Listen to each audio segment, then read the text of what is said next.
Hello po, Brad Janto. Good evening sa lahat po ng Porto Porponto. Tanong ko lang po, spiritual warfare. Nandiyan si Brad Tata, no? Yes, nandito si Brad Tata. Brad Tata, tanong ko lang po.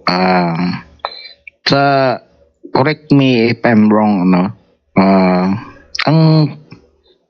Ang analysis ko talaga dito sa sinasabi na deliverance sa exorcism,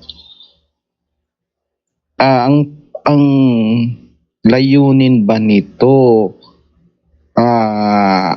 is to, kumbaga, dapat magbago yung tao? Kasi halimbawa may deliverance na tao na pinapalabas natin yung demonic sa katawan niya. But kung itong taong ito ay hindi rin siya magbago sa buhay niya, babalik ba yung demonyo? Brother Tata? Yes, sa amin, ang process namin ngayon, hindi namin ay undergo ng deliverance pag hindi siya makakumpisal, general confession, at pagkatapos, hindi lang isang session dahil hindi yun parang hindi lang yung parang magkarwas ba, pag okay na. So, yun, pero if naibigay namin na role of life, yung curse, then i-monitor namin, pero ang una-una is willingness. First primary is willingness. Pag willing siya surrender rin dahil yung mga contamination niya, kung matrace na natin sa panahon sa pag-diagnose sa kanya, so kanong resulta ng pag-diagnose sa kanya, so yun, willing ba siya sa lahat, that as general confession, yun ang dahilan na then i-deliver siya, then bigyan namin ng role of life, isa na yung curse, confession, monthly confession, adoration, kailangan magpunta kayo ng adoration araw-araw, kahit mga 30 minutes sa harap ng Blessed Sacrament. Dahil yung iba, mayroon silang argumento, bakit sa adoration pa, hindi na lang yung sa image ng ating Panginoon, halimbawa yung sa image niya sa Sacred Heart of Jesus o sa crucifix.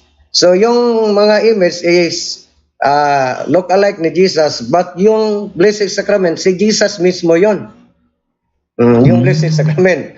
So, the Rosary, Eucharist, of course, Eucharist at saka sacramental. So, pag mapalpak sila dyan, may posibilidad na pabalik yun. Pero 3 years ang monitoring yun, hindi lang yun nga one-shot deal.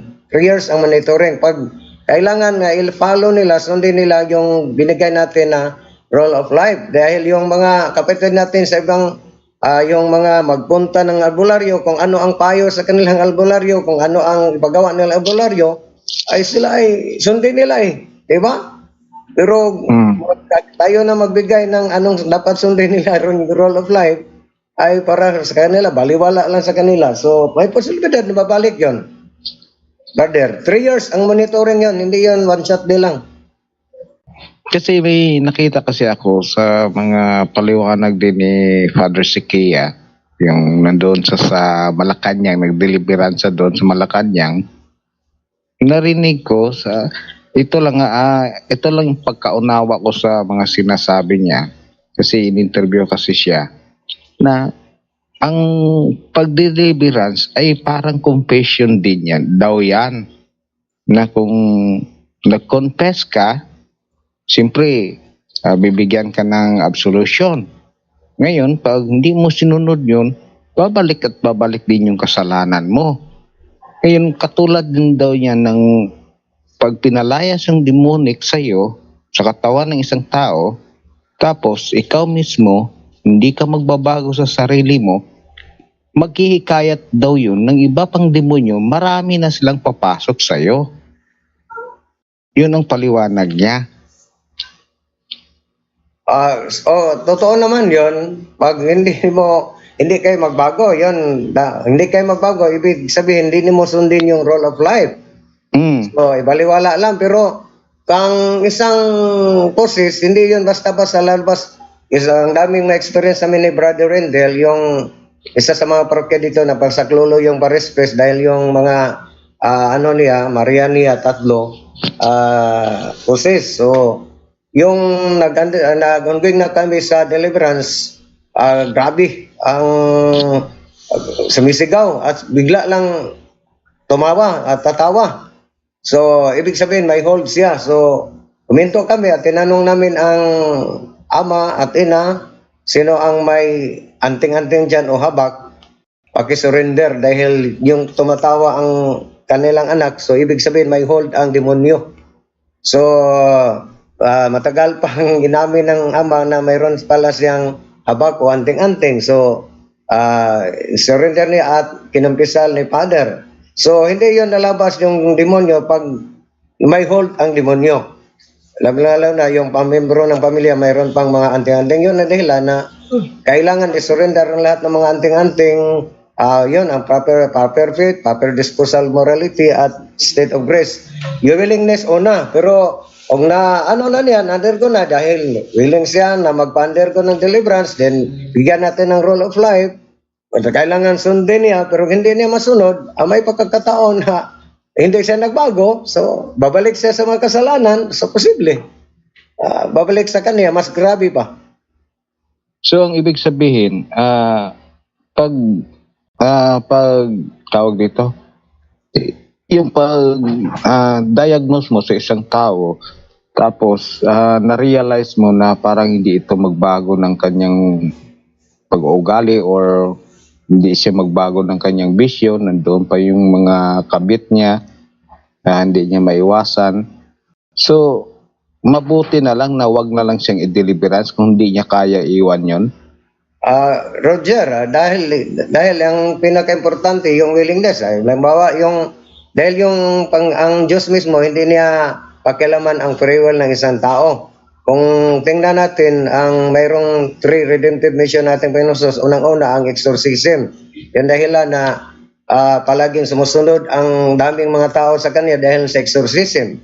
So, pero sa panahon na si Judas ay pumasok ang demonyo ni Judas, bakit hindi ini-exorcise o kinas out ni ating Panginoon ang demonyo na pumasok ni Judas dahil alam ng ating Panginoon na pinili ni Judas ang si Satanas. So, ang pinaka-importante, willingness. So, yun ang pinaka-importante. Pero dahil yung Diyos mismo, hindi niya pakialaman ang ating free will.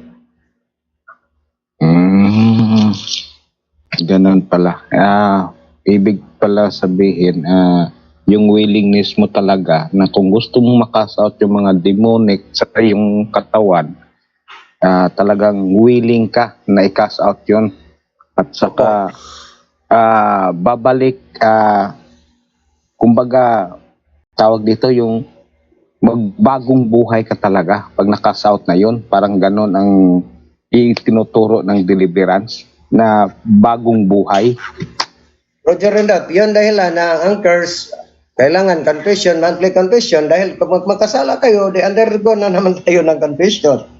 Pero hindi yun sundin, ayun, may binigyan natin ng chance ang demonyo na umatake ulit. So, mas maganda. Kung magbagong buhay na lang, Brad Tata. Halimbawa, Brad Tata, sundin na lang yung curse, magbagong buhay yung isang tao, hindi na lang sa dadaan ng deliverance, okay lang ba yon? Hindi naman, dahil ang proseso, depende sa involvement niya. Halimbawa, na-involve siya ng mga occultism, mayroon siyang anting-anting, dahil dapat i-confessal niya yon at i-renounce niya yon, di ba? Pero hindi na siya dadaan ng deliverance, kumbaga dadaan na lang siya sa cares.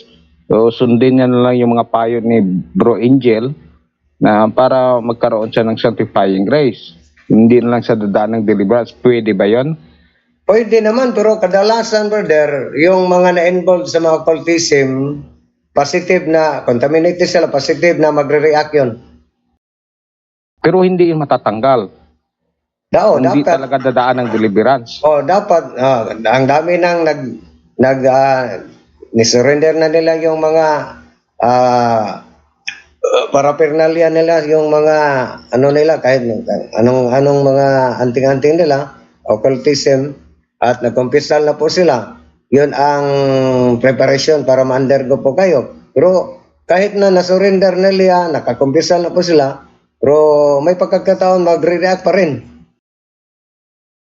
Ay, mag-react talaga yon. May Hindi kaya pagkakataon. talunin ng ano mo, yung pagbabago mo sa buhay mo?